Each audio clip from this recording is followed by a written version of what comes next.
नमस्कार, बहुत स्वागत है आप सभी लोगों का हमारे समृद्धि आईएएस के यूट्यूब चैनल पर। और अभी हमारा जो चल रहा है वो बेसिकली सल्तनत खत्म हो चुका है और मुगल की तरफ हम अग्रसर हैं, जिसमें जो थोड़ा सा जो क्षेत्रीय राज्य हैं बीच में, जैसे उत्तर और दक्कन के जो प्रांतीय राजवंश हैं, तो अभी हम इनकी चर्चा कर रहे हैं और 2 वीडियो में इसको खत्म करके फिर जो है हम मुगल पे आ जाएंगे। तो इधर आप लोग देख ही रहे होंगे कि चाहे सुबह 9 बजे हो, शाम को जो है 5 बजे हो, चैनल पे आपके पीटी से संबंधित महत्वपूर्ण जो है वो क्लासेज हो रही हैं। तो आप लोग जो है निरंतर बने रहिए इस समय, क्योंकि इससे बेहतरीन रिवीजन आपको कहीं नहीं मिलेगा। और सबसे बड़ी चीज ये है ना कि जो बच्चे बॉर्डर लाइन पे 2-4 क्वेश्चन 10 क्वेश्चन से रह जाते थे, उनके लिए ये सब सीरीज तो बहुत ज्यादा फ्रूटफुल है। सीरीज शेड्यूल मेरा यही है, मंडे टू फ्राइडे जो है आओ पीटी पास करो की सीरीज चल रही है। और शनिवार को जो है हमारा जैसे पहले मेंस आंसर राइटिंग चलता था सुबह 9 बजे और शाम को 5 बजे, वो तो अपने समय पे होगा ही। उत्तर भारत और दक्कन के प्रांतीय राजवंश को थोड़ा सा देखेंगे तो थोड़ा सा इन राजवंशों के उदित होने के पीछे की हम पृष्ठभूमि की चर्चा कर लेते हैं, क्योंकि आप लोग जानते ही होंगे कि भाई तुगलकों के समय से ही जो है जो सल्तनत कालीन जो विस्तार था, तो एमबीटी के समय से ही उसमें जो है विचलन आना शुरू होता है और लोधी काल तक आते आते कई जो है राज्य स्वतंत्र हो जाते हैं। तो दिल्ली सल्तनत के विघटन की प्रक्रिया दक्षिण भारत से प्रारंभ हुई, जब मदुरा मतलब मावर के तुगलक गवर्नर एहसान शाह ने विद्रोह कर दिया और 1333-35 ईस्वी में मोहम्मद बिन तुगलक के समय स्वतंत्र मदुरा सल्तनत की जो है इसने स्थापना की थी।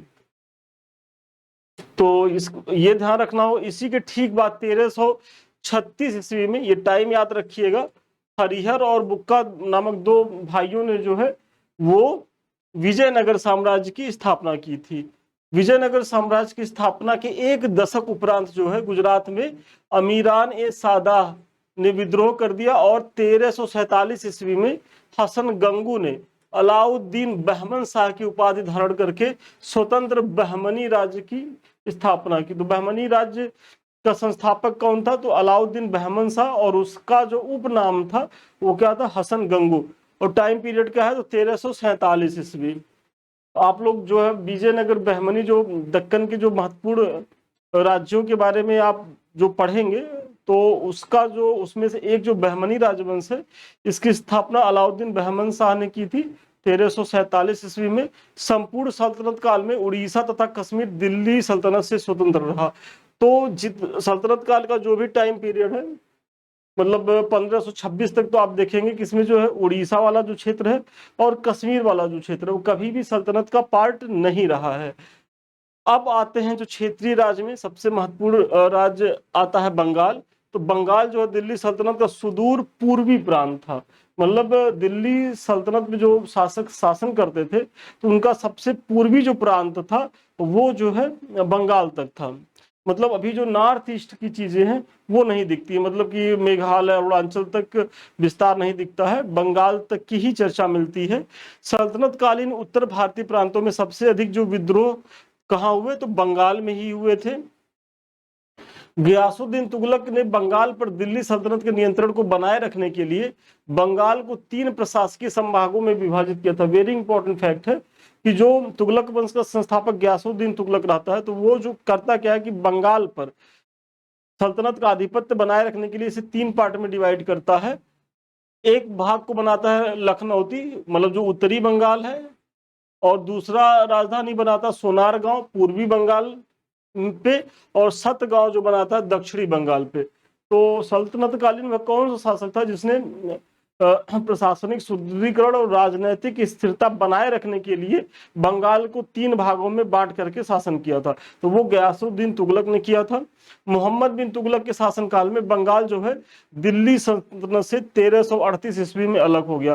तो एमबीटी के समय में जो है बंगाल दिल्ली सल्तनत से अलग होता है, और इस प्रकार दिल्ली सल्तनत से अलग होने वाला यह पहला प्रांत था।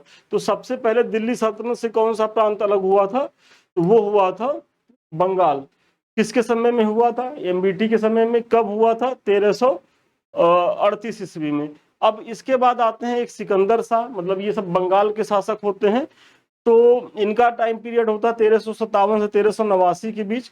इसके शासनकाल में फिरोज तुगलक ने बंगाल को पुनः प्राप्त करने का प्रयास किया। मतलब एमबीटी की मृत्यु हो जाती है 1351 में, और उसके बाद एफएसटी आते हैं, और एफएसटी मतलब फिरोज शाह तुगलक। तो फिरोज शाह तुगलक जो एमबीटी के समय में बंगाल स्वतंत्र हो गया था, उसे पाने का पुनः प्रयास करते हैं, लेकिन इनको सफलता नहीं मिलती है और निराश होकर इनको लौटना पड़ता है। 1368 ईस्वी में इसने पांडुआ में अदीना मस्जिद का निर्माण कराया था। वेरी वेरी इंपॉर्टेंट है। तो सबसे पहले तो ये जानिए कि अदीना मस्जिद कहाँ है, पांडुआ में है। पांडुआ कहाँ है, वेस्ट बंगाल में। और इसके निर्माणकर्ता कौन थे, तो इसके निर्माणकर्ता हैं सिकंदर शाह।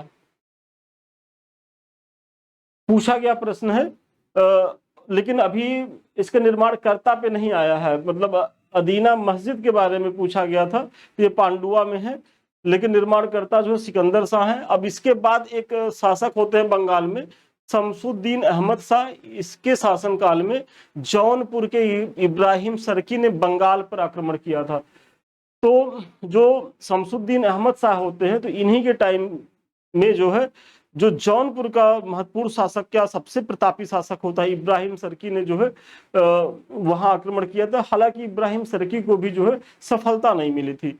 रुकनुद्दीन बारबक शाह आते हैं 1459 से 1474 ईस्वी। इसने अपनी सेना में अरब सैनिकों को नियुक्त किया। सुल्तान बरबक बंगाली साहित्य का महान संरक्षक था। तो सुल्तान जो बरबक थे, इनके बारे में ये था कि जो बंगला साहित्य था उसको जो है इन्होंने संरक्षण प्रदान किया, और इन्होंने श्री कृष्ण विजय नामक ग्रंथ के रचयिता मालाधर बसु है, ये मालाधर बसु को जो है संरक्षण प्रदान किया था। तो सबसे पहले श्री कृष्ण विजय के रचयिता कौन है, मालाधर बसु। ये अपने आप में ही बहुत महत्वपूर्ण फैक्ट है। यूपीएससी में, पीसीएस में नहीं, लेकिन आईएएस के एग्जाम में इसको पूछा गया है। अब आपसे दूसरा प्रश्न पूछेगा कि जो श्री कृष्ण विजय के रचयिता मालाधर बसु हैं, इनके जो है आश्रयदाता कौन है, तो ये आश्रयदाता कौन है, रुकनुद्दीन बरबक शाह, जो स्वयं में विद्वान होता है, और इसने जो है बंगला साहित्य को जो है संरक्षण दिया था। और इन्हें जो मालाधर बसु को संरक्षण प्रदान किया, और इन्हें गुणराज खान की उपाधि दी, तथा उसके पुत्र को सत्यराज खान को। तो मालाधर बसु को मतलब गुणराज खान की उपाधि प्रदान करता है, और इनके जो पुत्र होते हैं इन्हें जो उपाधि मिलता है सत्यराज खान की। कृतिवास ने रामायण का बंगला अनुवाद किया था। तो कृतिवास रामायण के बारे में आप जानते ही होंगे कि जो ओरिजिनल रामचरित जो रामायण है वाल्मीकि का, तो उसका बंगला अनुवाद किसने किया था, तो ये कृतिवास ने किया था, और जिसे बंगाल का बाइबिल अथवा पंचम वेद कहा जाता है। तो कृतिवास भी जो है कहीं न कहीं इन्हीं के समय में थे, रुकनुद्दीन बरबक शाह के। तो ये इसके समय में ये जो मालाधर बसु और कृतिवास रामायण का जो बंगला में अनुवाद हुआ, और तो ये ज्यादा महत्वपूर्ण है। शमसुद्दीन अब यूसुफ शाह आते हैं, तो वह एक विद्वान तथा न्यायप्रिय शासक था। उसने राज्य में मद्य निषेध नियम लागू किया, और इसने 22 दरवाजा मस्जिद का निर्माण करवाया था।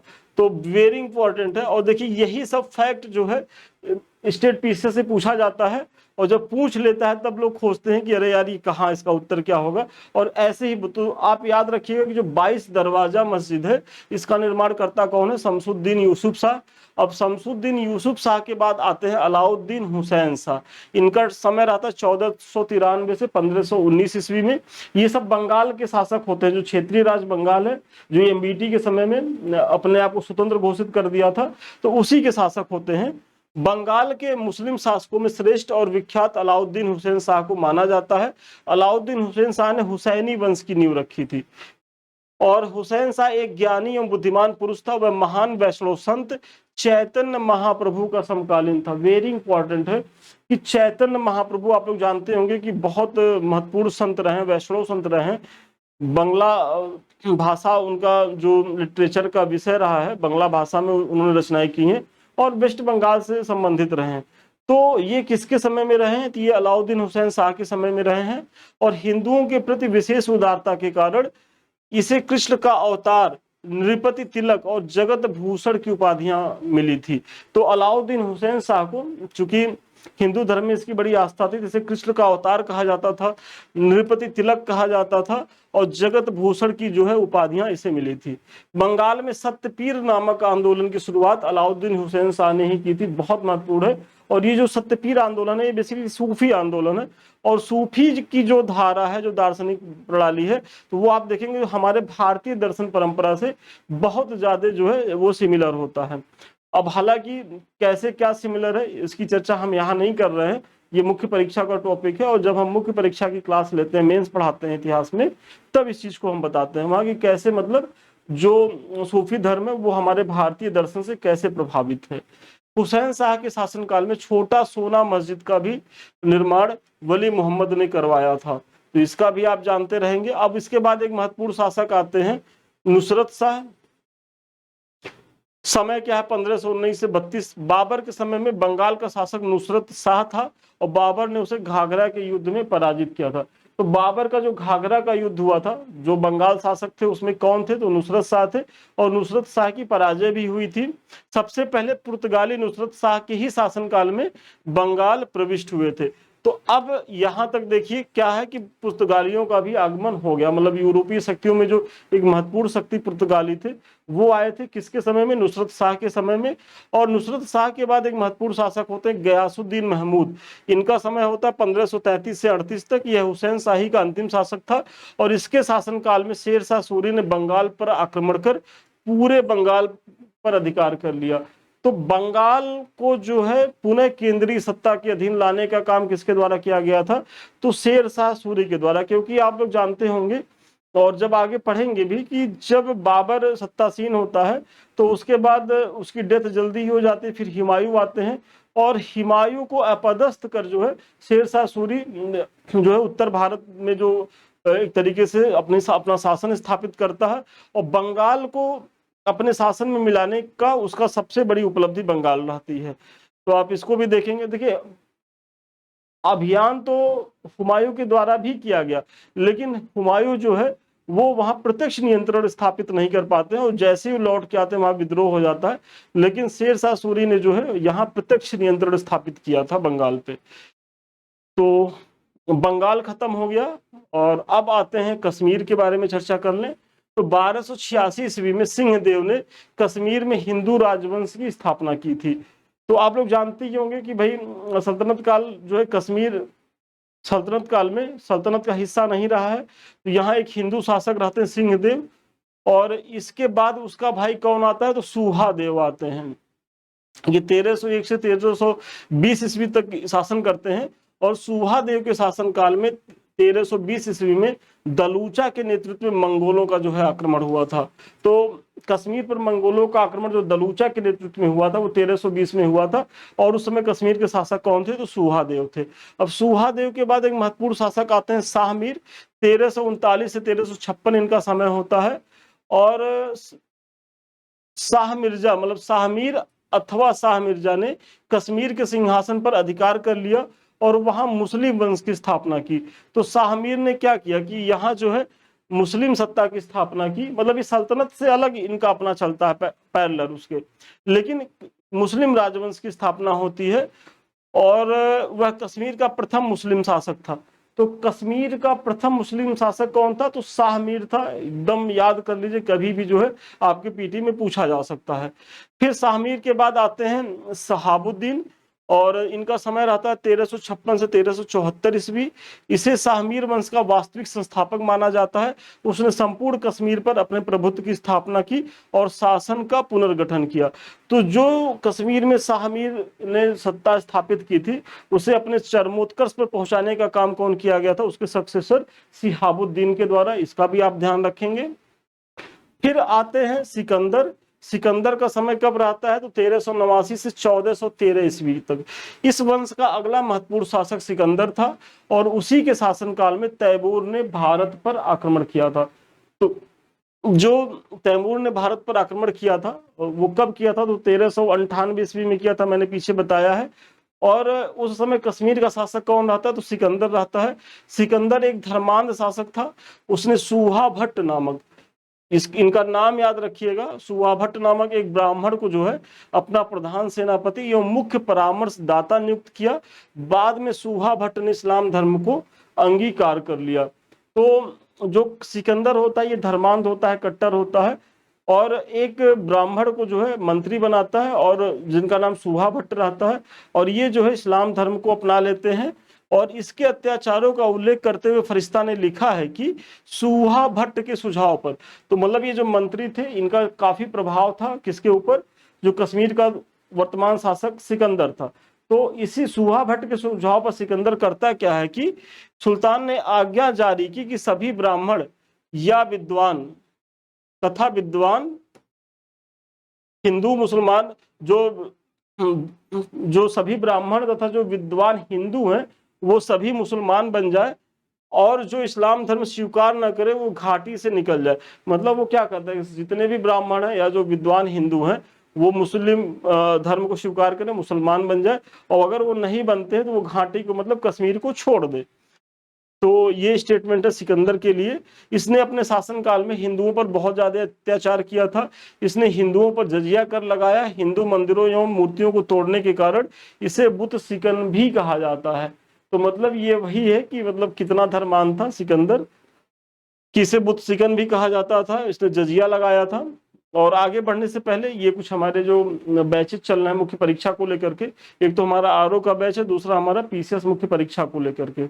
ये दोनों बैच आपके मेंस को लेकर के पूरी तरीके से समर्पित है और बेहद उपयोगी है। तो अभी तक यदि आप लोगों ने यहाँ ज्वाइन नहीं किया तो ज्वाइन करें। यहाँ डेली आपको जो है वो टास्क दिए जाएंगे, आप उसको करके दिखाएंगे, उसका मूल्यांकन होगा, फिर इसकी मार्किंग होगी, जो भी कमी रहेगा वो बताया जाएगा, फिर आपको मॉडल आंसर भी दिया जाएगा। और फिर भी आपको समझ में नहीं आ रहा है तो आप जो है फोन करके या जिस माध्यम से भी आप संस्थान से जुड़ना चाहें तो जुड़ करके अपने डाउट को क्लियर कर सकते हैं। तो बहुत ही फ्रूटफुल बैच है। नंबर जो है फ्लैश कर रहा होगा, आप जो है वहां से संपर्क और ज्यादा कर सकते हैं। देखिए ये कुछ मॉडल कॉपियां हैं जो आपके द्वारा लिखी गई हैं, किस तरीके से संस्थान के द्वारा इसमें जो है कमेंट किया गया है। यदि आपका नंबर कट रहा है तो क्यों कट रहा है ये जानना जरूरी है, और कैसे आपको उस पर और ज्यादा अंक आए इस पे सुधार करना है। और जब आप लोग की कॉपी चेक हो जाएगी तो इसी तरीके से जो है मॉडल आंसर भी दिया जाता है प्रत्येक टेस्ट का। तो इससे जुड़िए, इसका लाभ उठाइए। अब आते हैं, देखिए कश्मीर का इतिहास हम लोग देख रहे थे और उसमें सिकंदर तक की चीजें हमने देखी थी। अब इसके बाद सिकंदर के बाद जो अगला शासक होता है वो सुल्तान जैनुल आबिदीन होते हैं, और इनका जो टाइम होता है वो 1420 से 70 ईस्वी तक, मतलब 50 साल तक ये शासन करते हैं। नवीन सुल्तान ने अपने पिता सिकंदर शाह की कट्टर धर्मांध नीतियों के बिल्कुल प्रतिकूल और उदार जन कल्याणी सहिष्णुतावादी नीतियों का अनुसरण किया। मतलब ये वही हुआ कि हिरण्यकश्यप के घर में प्रहलाद पैदा हो गए, क्योंकि आप जानते ही होंगे कि हिरण्यकश्यप कैसे जो है वो वैष्णव धर्म का, या वो तो धर्म कर्म में मानता ही नहीं था, एकदम राक्षसी प्रवृत्ति का था, और उसका बेटा प्रहलाद एकदम शुद्ध वैष्णव था। यही आप देखेंगे जो सुल्तान जैनुल आबदीन है, ये ऐसे धर्मांध बाप के बेटे रहते, लेकिन उनमें जो है उसका उसका अंश नहीं रहता। ये पूरी तरीके से सहिष्णु रहते हैं, सभी धर्मों का आदर करते हैं, और बहुत ही मतलब कुशलता पूर्वक जो है कश्मीर का शासन चलाते हैं, और 50 वर्षों तक। और इनकी इन्हीं उपलब्धियों के कारण इन्हें जो है कश्मीर का अकबर भी कहा जाता है। जैनुल आबदीन जजिया को समाप्त करने वाला पहला शासक था। तो जो जजिया कर लगाया गया था सिकंदर के द्वारा, इनके पिता के द्वारा कश्मीर पर हिंदुओं के ऊपर, तो उसको जो है इसने समाप्त किया। गो हत्या को निषिद्ध किया, मतलब जो गो हत्या की चीजें होती थी, तो चूंकि ब्राह्मण या हिंदुओं की गाय के प्रति आस्था है, वर्तमान में भी आस्था है, तो इसका सम्मान करते हुए इसने कश्मीर में जो है गो हत्या को प्रतिबंधित कर दिया था कि गो हत्या नहीं होगी। साथ ही साथ हिंदुओं की भावनाओं का आदर करते हुए सती प्रथा से प्रतिबंध हटा दिया था। देखिए प्रतिबंध हटाने की बात है, इसका ध्यान दीजिए, यानी कि जो सती प्रथा पे प्रतिबंध था इसके फादर ने जो किया था, सिकंदर ने लगाया था, वो हटा दिया। क्योंकि अब आपको लगेगा कि ये तो गलत प्रथा पे फिर से शुरू करवा देता है। तो देखिए उस समय क्या था ना कि जो सती महिलाएं होती थी उसके प्रति भारतीय विशेषकर हिंदू लोगों में बहुत ज्यादा वो आस्था का विषय होता था। और तो ऐसे में हिंदुओं को ये बड़ी टीस थी कि जो हमारी सती प्रथा थी वो बंद कर दी गई। और बाद में ठीक है, बाद में उसको एक्ट के द्वारा आधुनिक भारत में उसको समाप्त किया गया, और वैसे भी ये कुरीति ही थी, लेकिन चूंकि उस समय ये धार्मिक आस्था का केंद्र था, तो ऐसे में वो हिंदुओं को रुष्ट नहीं करना चाहता था, और उसने सती प्रथा पर जो प्रतिबंध था उसको हटाने का काम किया था। यह कश्मीरी, फारसी, संस्कृत और अरबी का विद्वान था। कौन? जैनुल आबदीन। और कुतुब उपनाम से फारसी में कविताएं लिखता था। तो कश्मीर का वह कौन सा शासक था जो कुतुब उपनाम से फारसी में कविताएं लिखता था? तो जैनुल आबदीन है, इसका भी आप ध्यान रखेंगे। उसके आदेश पर महाभारत एवं राजतरंगड़ी का फारसी में अनुवाद किया गया। वह संगीत प्रेमी था, मतलब इसी के आदेश पर जो महाभारत और राजतरंगड़ी है कल्हड़ की, तो इसका जो फारसी में अनुवाद किया गया था, और यह संगीत का भी प्रेमी था। कश्मीर के लोगों ने उसे बुढ़ शाह या महान नरेश की उपाधि से सम्मानित किया था। उसकी उदार नीतियों के कारण उसे कश्मीर का अकबर, और मूल नियंत्रण व्यवस्था के कारण इसे कश्मीर का अलाउद्दीन खिलजी भी कहा जाता है। तो देखिए, कश्मीर के अकबर के बारे में आप लोगों ने खूब जाना कि भाई ये जैनुल आबदीन है सुल्तान, लेकिन कभी भी पूछा जाए कि कश्मीर का जो है वो अलाउद्दीन खिलजी कौन है, और विशेष रूप से बाजार नियंत्रण के द्वारा, तो चूंकि अलाउद्दीन खिलजी जो है उसने बाजार नियंत्रण की व्यवस्था अपनाई थी, तो ऐसे में जो है उसी से मिलती जुलती नीति का अनुसरण कौन करता है? तो करते हैं जैनुल आबदीन, और इसीलिए इसे जो है अलाउद्दीन खिलजी का जो है द्वितीय संस्करण भी कहा जाता है बाजार नियंत्रण को लेकर के। तो अब प्रश्न बनेगा यहाँ से नहीं बनेगा, क्योंकि आयोग भी जानता है कि ये बच्चे एकदम रटे हुए हैं, और ये बनाएंगे तो बच्चे बहुत आसानी से कर लेंगे। और आयोग जहां से प्रश्न पूछता है, तो आप अगर पीवाईक्यू देखेंगे तो उसी का अगला स्टेप हो जाता है। अगर उस टॉपिक से पूछेगा तो उसी के और थोड़ा एडवांस में जाएगा। तो अब एडवांस क्या है कि अभी तक आपने कश्मीर के अकबर के बारे में जाना था, अब जानिए कश्मीर का अलाउद्दीन खिलजी कौन है। तो ये दोनों उपाधियां एक ही व्यक्ति को है, किसको? सुल्तान जैनुल आबदीन को। बुलर चीन में जैना लंका नामक द्वीप जो है उसी ने निर्माण कराया था, तो ये भी जानिएगा, महत्वपूर्ण फैक्ट है। और इसी के शासनकाल में जोन राज और श्रीवर ने राजतरंगड़ी को क्रमशः दूसरे और तीसरे भाग को लिखा था। तो कल्हड़कृत जो राजतरंगड़ी है, तो उसको आगे बढ़ाने का काम किसने किया था? श्रीवर और जोनराज ने, और जोनराज ने उसका दूसरा और श्रीवर ने इसका जो तीसरा भाग लिखा था। किसके शासनकाल में? जैनुल आबदीन के शासनकाल में। 1586 ईस्वी में अंतिम शासक नासरुद्दीन मोहम्मद याकूब शाह को पराजित करके मुगल शासक अकबर ने कश्मीर को अपने साम्राज्य में मिला लिया था। तो बहुत महत्वपूर्ण है। तो जो कश्मीर का विलय हुआ था मुगल शासन में, वो किसके द्वारा किया गया था? देखिए, बंगाल का विलय शेरशाह सूरी के द्वारा किया गया था, लेकिन कश्मीर का विलय जो है वो अकबर के द्वारा किया गया था। किस अंतिम शासक को हराया था अकबर ने? तो शासक नासरुद्दीन मोहम्मद याकूब। तो इन्हीं को हरा करके जो है अकबर मुगल साम्राज्य में कश्मीर का अधिग्रहण करता है। तो इसका भी आप ध्यान रखेंगे। तो अब आइए, पीछे आप लोगों ने कश्मीर को देखा, अब जो महत्वपूर्ण एक सूबा होता है जौनपुर की चर्चा करेंगे। तो फिरोज तुगलक ने अपने चचेरे भाई मोहम्मद जौना खां, मतलब जौना खां जिसे मोहम्मद बिन तुगलक कहा जाता है, की स्मृति में जौनपुर की स्थापना की, जो बाद में सरकी साम्राज्य की राजधानी बना। तो 1351 ईस्वी में आप देखेंगे कि एमबीटी की मृत्यु होती है। उसके बाद सत्ता पे कौन आते हैं? एफएसटी आते हैं, और एफएसटी ने ही जो है जौनपुर शहर की स्थापना कराई थी अपने भाई एमबीटी, मतलब जिसका उपनाम जौना खां आता है, उसके नाम पर।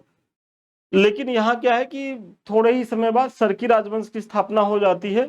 वर्तमान में जौनपुर जो है वो पूर्वी उत्तर प्रदेश में गोमती नदी के किनारे स्थित है। तो सबसे अच्छा फैक्ट तो ये भी है कि जौनपुर जो शहर है वो किस नदी के किनारे स्थित है?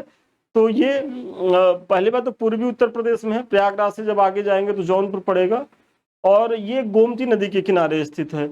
यह दिल्ली सल्तनत के पूर्वी भाग का एक समृद्ध प्रांत था, और जौनपुर का सूबेदार जो था वो कौन था? मलिक सरवर था, जो फिरोज शाह तुगलक के काल में महत्वपूर्ण कुलीन था।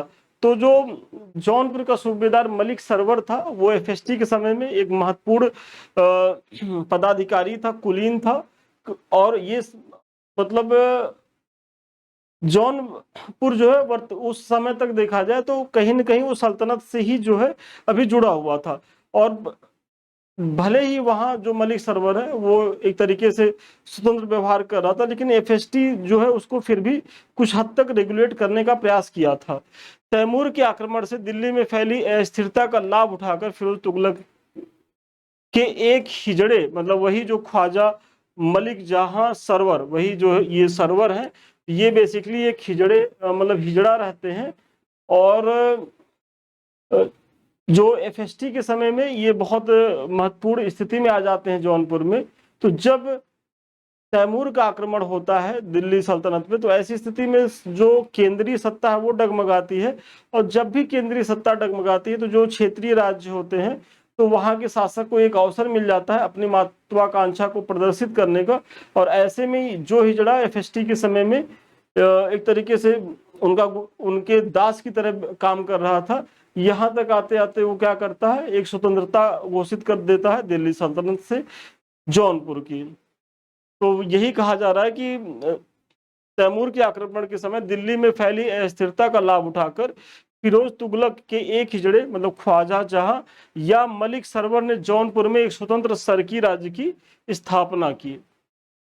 1394 ईस्वी में सुल्तान मोहम्मद शाह तुगलक द्वितीय ने उसे मलिक उस सर्क मतलब और ख्वाजा जहां की उपाधि प्रदान की थी।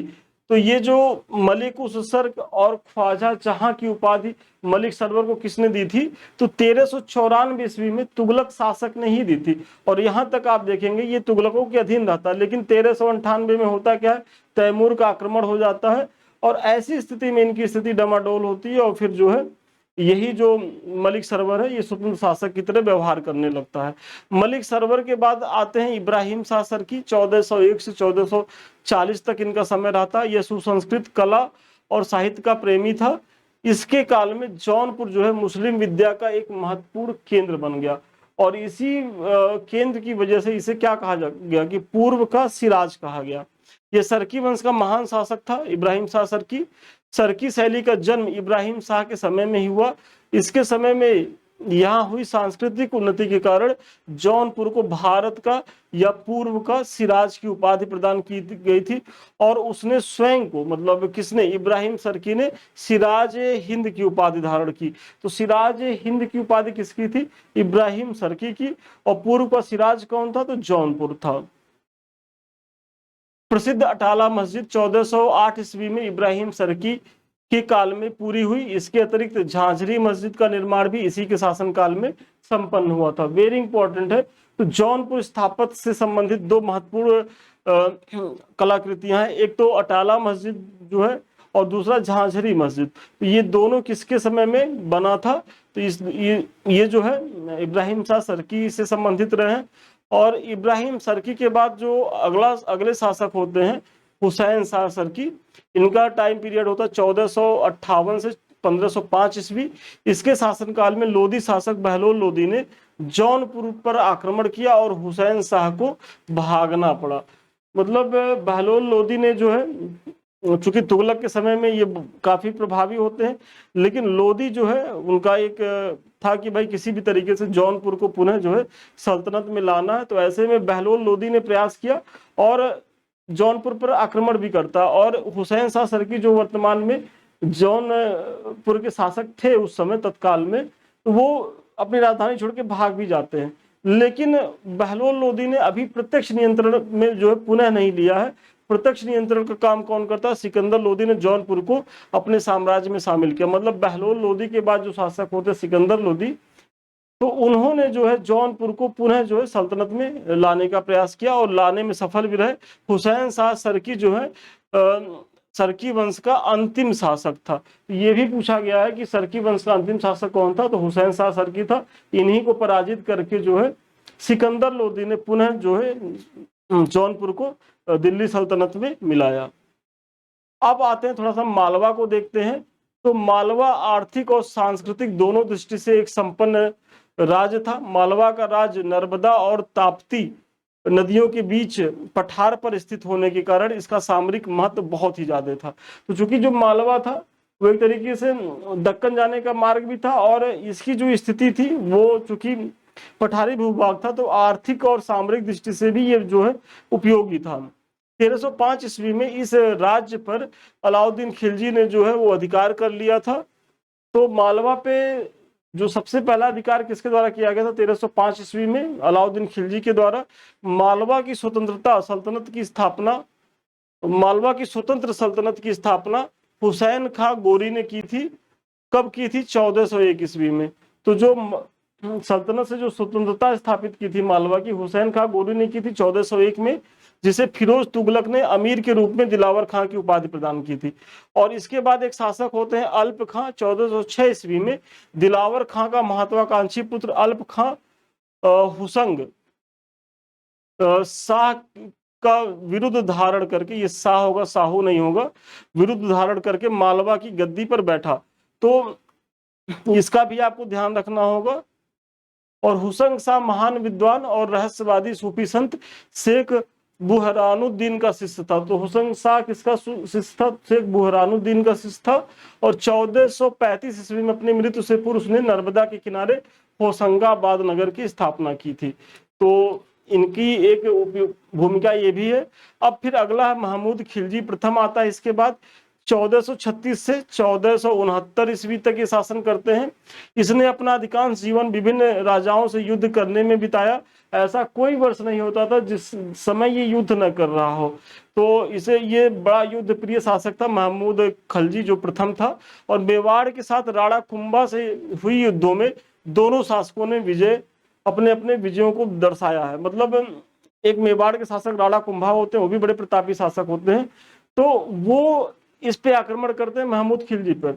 और दोनों शासक जो है, महमूद खिलजी भी अपने जो अभिलेख है या जो भी इनके तत्काल में जो प्रमाण मिलते हैं, ये बोलते हैं कि हमने जो है राणा कुंभा को हराया। और राणा कुंभा का कहना है कि हमने जो है महमूद खिलजी को हराया। और दोनों ने जो है एक विजय स्तंभ की स्थापना की थी। तो कुंभा से हुई युद्धों में दोनों शासक ने विजय कीर्ति स्तंभ बनवाया। और महमूद खिलजी ने मांडू में 7 मंजिलों वाला स्तंभ स्थापित किया था। तो राणा कुंभा ने जो है जो विजय स्तंभ का निर्माण कराया था, तो वो यही मालवा के शासक महमूद खिलजी प्रथम को हराने के उपलक्ष्य में कराया था विजय स्तंभ। और महमूद खिलजी प्रथम भी जो है अपना एक स्ट्रक्चर का निर्माण कराया था। किसका? तो मांडू में 7 मंजिलों वाला स्तंभ बनवाया था। और क्यों बनवाया था? कि इसने भी कहा कि हम इसलिए बनवा रहे हैं कि हम बहुत प्रसन्न हैं, हम अपने विजय का प्रतीक चिन्ह ये दे रहे हैं क्योंकि हमने राणा कुंभा जैसे महत्वपूर्ण शासक को हराया है। तो दोनों के अपने अपने दावे हैं। महमूद शाह खिलजी द्वितीय बड़ी जो है विषम परिस्थिति में सुल्तान बना था। तो महमूद खिलजी प्रथम के बाद महमूद द्वितीय आते हैं और ये बड़ी विषम परिस्थिति में सुल्तान बनते हैं। उसने मुसलमान अमीरों के षड्यंत्रों से अपनी रक्षा के लिए चंदेरी के राजपूत शासक मेदनी राय को अपना वजीर बनाया था। तो जो महमूद द्वितीय आते हैं, तो इस समय जो है जो इसके दरबारी जो मुसलमान अमीर लोग होते हैं इसके विरुद्ध विद्रोह करते हैं। तो ऐसे में उसे निपटने के लिए क्या करता है, चंदेरी के जो शासक मेदनी राय होते हैं, इन्हें महमूद द्वितीय ने अपना वजीर बनाया। 1531 ईस्वी में गुजरात के शासक बहादुर शाह ने महमूद को पराजित कर मालवा को गुजरात राज्य में मिला लिया था। तो मालवा को गुजरात राज्य में मिलाने का काम किसने किया था? तो गुजरात के शासक बहादुर शाह ने किया था। और 1562 ईस्वी में बाज बहादुर के समय मुगल सम्राट अकबर ने मालवा को विजित करके जो है कहाँ मिला लिया? तो मुगल साम्राज्य में। तो देखा जाए तो 1562 में अकबर की जो एक महत्वपूर्ण विजय होती है मालवा में और सारी गुजरात में, चूंकि गुजरात का शासक ही पराजित हो जाता है, बाज बहादुर होता है, और गुजरात के शासक के अधीन ही जो है 1531 में क्या आ जाता है, मालवा आ जाता है। तो वैसे में उसका पूरा भूभाग जो है वो मुगल साम्राज्य में मिल जाता है। तो ये दोनों फैक्ट बहुत महत्वपूर्ण है, इसका भी आप ध्यान रखेंगे। अब आते हैं मेवाड़, महत्वपूर्ण राजवंश है। और गुहलौत राजवंश के अंतर्गत मेवाड़ जो है एक प्राचीन राज्य था जिसकी राजधानी नागदा थी। नागदा के नष्ट होने के बाद जय क्षेत्र सिंह ने चित्तौड़ को राजधानी बनाया। 1303 ईस्वी में अलाउद्दीन खिलजी ने मेवाड़ पर अधिकार कर लिया था। मैंने पीछे बताया था अलाउद्दीन खिलजी को पढ़ाते समय, तो इसीलिए मैं बार बार कह रहा हूं कि आप चीजों को थोड़ा सा एक क्रम से पढ़ें, तो उससे क्या होगा कि आपकी बहुत सी चीजें लगेंगी कि देखिए तो हमारी चीजें रिपीट हो रही हैं। और जैसे ही आप कोई चीज एक बार, दो बार, तीन बार पढ़ेंगे तो वो आपकी चीजें फिर हमेशा के लिए तैयार हो जाएंगी।